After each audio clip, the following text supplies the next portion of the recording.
Hello friends, welcome back to drama explained in Hindi. आज हम discuss करेंगे आपके फेवरेट शो विंसेंजो का एपिसोड 13। अगर आप हमारा शो पसंद करते हैं तो हमें लाइक शेयर सब्सक्राइब करना मत भूलिएगा। विंसेंजो और मिस्टर चो बेसमेंट में गोल्ड देखकर बहुत खुश हो जाते हैं। विंसेंजो कहता है आखिरकार हम यहाँ पहुंच ही गए। मिस्टर चो कहते हैं यकीन नहीं होता ये सब गोल्ड है। विंसेंजो चारों तरफ जाकर गोल्ड देखने लगता है। इतने में पीछे से गन के क्लिक की आवाज आती है। वो मुड़ के देखता है तो मिस्टर चो ने उसके सर पर गन तानी हुई होती है। वो उसे कहते हैं मदद के लिए शुक्रिया। विंसेंजो कहता है दोस्ती की कितनी कड़वी कीमत है। मिस्टर चो से कहते हैं कि जब तक मैं बाहर ना निकलूं तब तक आप नहीं हिलोगे तो मैं आपको नुकसान नहीं पहुंचाऊंगा। विंसेंजो उनसे पूछता है आप ऐसा क्यों कर रहे हो, पर वो उसे कुछ नहीं बताते। वो सिर्फ एक गोल्ड बार अपने साथ ले जाते हैं। विंसेंजो हंसने लगता है कि सिर्फ एक गोल्ड बार के लिए ये सब किया। वो पूछता है मुझ पर दरवाजा तो नहीं बंद करोगे। मिस्टर चो कहते हैं मुझे जाने दो, मैं तुम्हें नुकसान नहीं पहुंचाऊंगा। विंसेंजो कहता है यादगार के लिए एक गोल्ड बार मैं भी रख लेता हूँ। दोनों बाहर आ जाते हैं। मिस्टर चो कहते हैं मेरा पीछा मत करना वरना मैं गोली मार दूंगा। विंसेंजो कहता है पर एक से क्या होगा। मिस्टर चो कहते हैं मेरे लिए एक ही बहुत है। विंसेंजो सलाह देता है सिर्फ गिलोटिन फाइल ही ले जाते। वो हैरान होकर उसे देखने लगते हैं और उससे पूछते हैं तुम्हें कैसे पता। विंसेंजो कहते हैं मुझे पता है आप सिर्फ इसके लिए मेरी मदद कर रहे थे, पर तुम्हें क्या लगता है फाइल उसमें है। वो गोल्ड बार की तरफ इशारा करता है। मिस्टर चो गोल्ड बार देखने लगता है। इतने में वो गन छीन लेता है। दोनों लड़ने लगते हैं। विंसेंजो मिस्टर चो को हराकर उसी गोल्ड बार में फाइल दिखाता है। उधर जुनवो बाबेल टावर का ऑक्शन शुरू करता है। सभी लोग डर के मारे उसको खुश करने के लिए उसके लिए क्या क्या कर सकते हैं बताने लगते हैं। प्रोसिक्यूटर कहता है मैं आपके खिलाफ सारे केस हटा दूंगा। मीडिया वाले कहते हैं हम आपके खिलाफ कोई गलत खबर नहीं छापेंगे। इतने में इंटरनेशनल सिक्योरिटी सर्विस के हेड और मिस्टर एन के बॉस भी वहां आ जाते हैं। अब मिस्टर चो और विंसेंजो आराम से बात करते हैं। विंसेंजो गन चेक करके बोलता है कम से कम एक गोली तो डाल देते, और हंसने लगता है। मैं समझता हूँ आप मुझे अभी भी अपना दोस्त मानते हैं, इसीलिए दोस्त की तरह एक सवाल पूछता हूँ आप किसके लिए काम करते हैं। वो बताते हैं मैं इंटरनेशनल सिक्योरिटी सर्विस का एजेंट हूँ। विंसेंजो जवाब देता है अच्छा तो इसीलिए आपने इस्तीफा देने के बहाना करके मिस्टर वांग को ज्वाइन किया था, और मुझसे क्यों मिले थे। वो बताते हैं आपसे मिलना तो इत्तेफाक था। जब मैं इटली में मरने की हालत में था तो आपने मुझे बचाया था। विंसेंजो पूछता है मिस्टर वांग की मौत नेचुरल नहीं थी ना। बैकग्राउंड में दिखाते हैं कैसे मिस्टर चो ने मिस्टर वांग को मारा था और उनकी आंख का प्रिंट ले लिया था।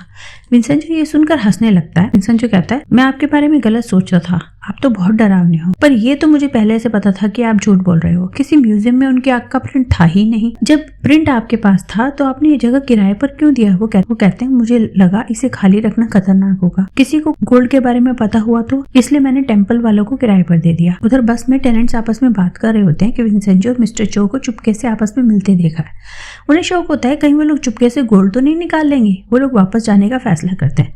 चाइंग विंसेंजो को ये बताने के लिए फोन करती है, पर उसका फोन लड़ाई में गिर गया था तो उसे पता नहीं चलता। विंसेंजो मिस्टर चो से कहता है पर तुम अपनी एजेंसी को तो ये फाइल नहीं देने वाले थे, वरना अगर तुमने उन्हें बताया होता तो वो बेसमेंट तोड़कर फाइल निकलवा लेते, पर तुमने उन्हें नहीं बताया एक और डील करने के लिए ना, इससे ज्यादा फायदा होता। किसे बेचने वाले थे। वो कहते हैं अभी कोई डील नहीं हुई है, पर आपको इस फाइल के बारे में कैसे पता चला। विंसेंजो जवाब देता है आप मेरे इकलौते खबरी नहीं हो। उधर टेनेंट्स वापस आ जाते हैं और भागकर अंदर जाने लगते हैं। इतने में विंसेंजो चायांग का फोन उठा लेता है। वो उसे बताती है कि सब लोग वापस आ गए और बेसमेंट की तरफ आ रहे हैं। विंसेंजो और मिस्टर चो बेसमेंट बंद करने लगते हैं। जल्दी जल्दी में वो सारा सामान और मिस्टर चो की जैकेट अंदर फेंक देते हैं। टेम्पल की तरफ जाते हुए लोगों को चायांग बातों में उलझा लेती है। इतने में वो दोनों सब बंद करके पहले जैसा कर देते हैं। जब लोग जाकर देखते हैं वो दोनों भगवान बुद्ध के सामने प्रार्थना कर रहे होते हैं। मिस चो लकड़ी का फ्लोर उखड़ा हुआ देख लेती है। उनके जाने के बाद मिस्टर चो बताते हैं हमने मिस्टर वांग की आंख की आइरिस की कॉपी भी अंदर फेंक दी। विंसेंजो कहता है वो तो आपके पास होगी ना।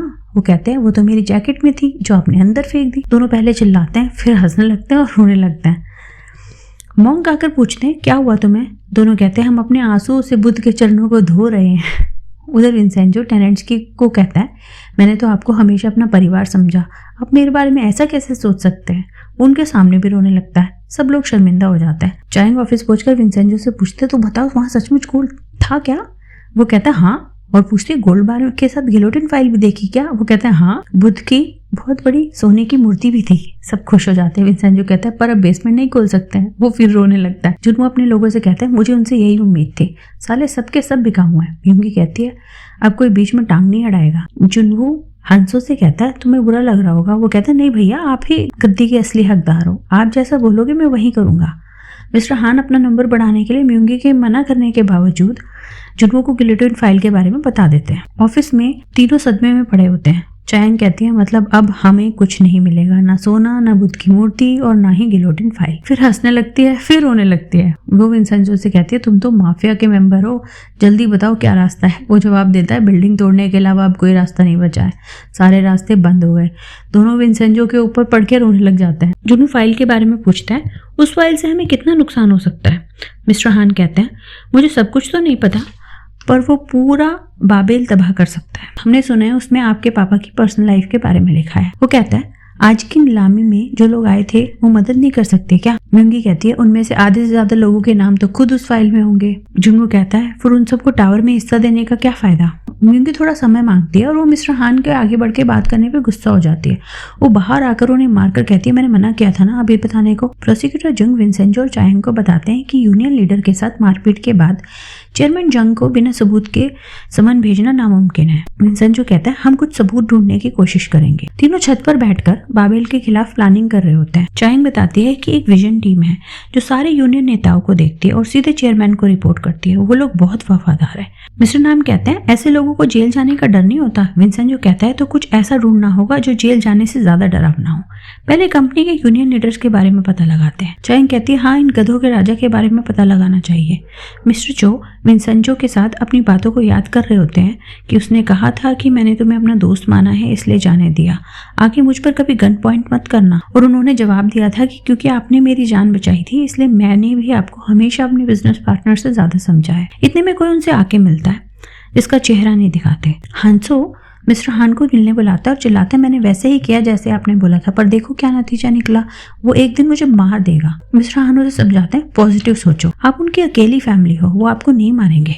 आप बिल्कुल बेवकूफों जैसा बिहेव करो ताकि उसे यकीन हो जाए कि आप नकारा हो और वो आप पर फिर से यकीन करने लगे। फिर वो दोबारा गलती करेगा तब आप फायदा उठा सकते हो। हांसो पुलिस स्टेशन में तमाशा कर रहा होता है। पुलिस वाले म्यूंगी को बताते हैं इन्होंने शराब पीकर बार में किसी को मारा है। विंसेंजो चायांग और मिस्टर नाम जांग हान सोक यानी कि जुनवो के चेयरमैन की गद्दी पर बैठने की खबरें पढ़ रहे होते हैं। चायांग चिढ़ती रहती है। विंसेंजो कहते हैं यही तो हम चाहते थे, ये कल सबके सामने आ जाएगा। म्यूंगी मिस्टर हान को बताती है कि प्रोसिक्यूटर जंग जुनवो के चेयरमैन बनने के अगले दिन ही उसे सम्मन पूछकर पूछताछ के लिए बुलाने वाले हैं।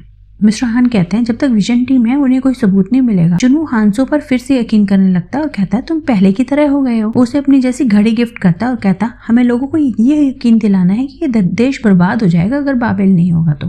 वो उससे कहता है तुम्हें पता है मैंने शूटिंग वाली बात जाने क्यों दी? हांसो डर के कहने लगता है वो हादसा था भैया।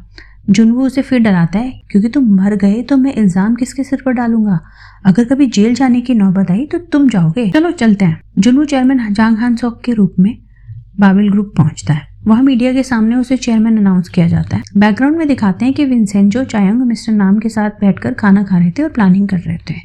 विंसेंजो कहता है बाबेल की विजन टीम के खिलाफ कभी कोई छानबीन नहीं हुई। चायांग कहती है हाँ कभी कोई सबूत भी नहीं मिला उनके खिलाफ। मिस्टर हान कहता है अगर उनके ऑफिस में छानबीन की जाए तो पक्का कुछ ना कुछ मिलेगा। विंसेंजो कहता है कंपनी के यूनियन लीडर के खिलाफ जाल फैलाते हैं, वो जरूर फंसेगा। मिस्टर नाम बताते हैं कि वो हाल में मारे गए यूनियन लीडर का सबसे करीबी आदमी था, पर एक दिन उसने यूनियन लीडर को धोखा दिया और कंपनी के साथ जाके मिल गया। वो धोखेबाजी की मिसाल है। उसने न सिर्फ धोखा दिया पर अपने ही दोस्त के खिलाफ झूठे इल्जाम भी लगाए। विंसेंजो पूछता है और विजन टीम का हेड कैसा है? चायांग बताती है मिस्टर पार्क, वो बड़े ही ध्यान से एक एक चीज को देखते हैं और वो बहुत ही वफादार है। विंसेंजो कहता है गद्दार और वफादार दोनों आपस में बड़ी जमती है। वफादारों का सबसे बड़ा डर होता है बॉस का भरोसा गंवाना और बॉस की सबसे बड़ा काम होता है गद्दारों पर नजर रखना। तो वो अपने बॉस के लिए गद्दारों पर नजर रखता है और जब भी कोई धोखा देता है तो वफादार अपना भरोसा खो देता है और कमजोर हो जाता है। विंसेंजो पूछता है चेयरमैन जांग को कल समन पहुंच जाएगा ना? चायांग कहती है हाँ, पर उस गद्दार को मजा तो आज चखाना पड़ेगा। मिस्टर ली ट्विन स्वॉर्ड्स गैंग यानी कि उन गुंडों की गैंग जो बाबेल के लिए काम करते हैं बनकर उस यूनियन लीडर से मिलने जाते हैं और उसे बेहोश कर देते हैं और वो सब लोग उसे जंगल में डराते हैं और कहते हैं ये अब उसके किसी काम का नहीं रहा, इसीलिए ऊपर से जो ऑर्डर आया है ना उसके हिसाब से निपटा देते हैं। डराने के बाद चायांग पूछती है क्या तुम्हें हेड ऑफिस से कोई ऑर्डर मिले थे यूनियन को बर्बाद करने के लिए?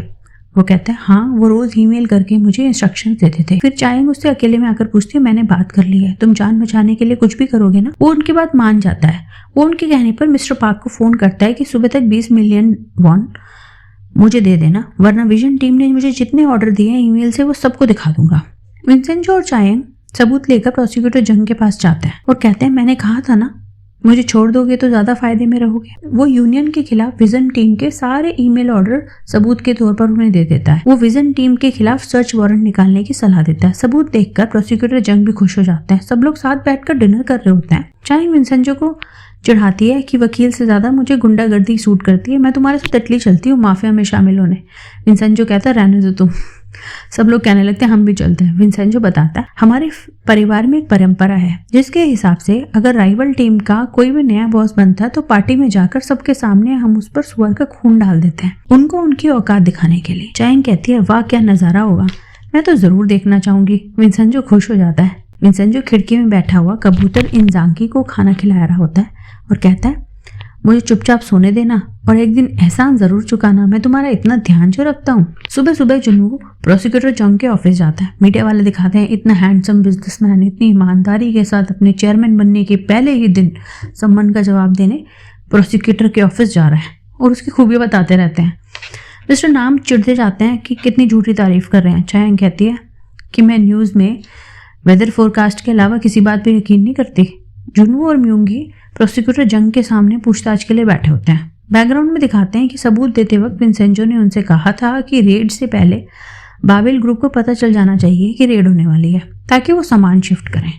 हमारा मकसद यूनियन के खिलाफ सबूत हासिल करना नहीं है, ये साबित करना है कि चेयरमैन जांग ने ही उन्हें गैर कानूनी काम करने का ऑर्डर दिया। उधर मिस्टर पार्क को कोई फोन आता है और वो ऑफिस से सारा सामान शिफ्ट करवाने लगते हैं। मिस्टर एन और मिस्टर नाम सिक्योरिटी वाले बनकर उनके ऑफिस के बाहर खड़े होते हैं और पार्किंग एरिया में विंसेंजो और मिस्टर ली उनके डॉक्यूमेंट्स छीन लेते हैं।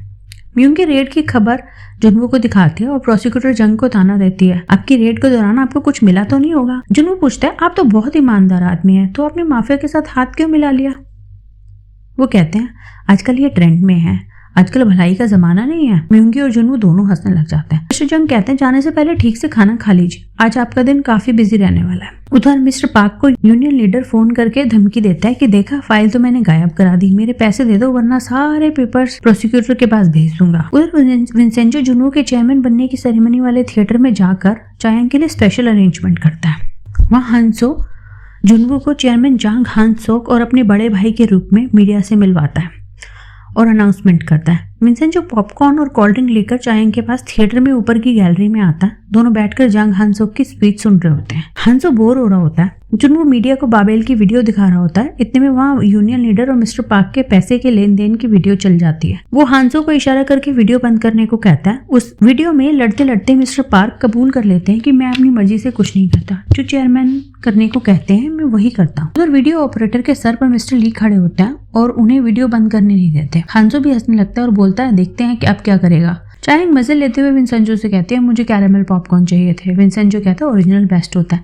चायांग नाराज हो जाती है। विंसेंजो कहता है चलो आपको कुछ ऐसा दिखाते हैं वाइड स्क्रीन मूवी जैसा, क्या आप पॉपकॉर्न को बिल्कुल भूल जाएंगी। चायांग कहती है वैसे मैं तो इतने में भी खुश हूँ, और क्या दिखाओगे। वो कहता है जो तुम्हें इटली में देखना था।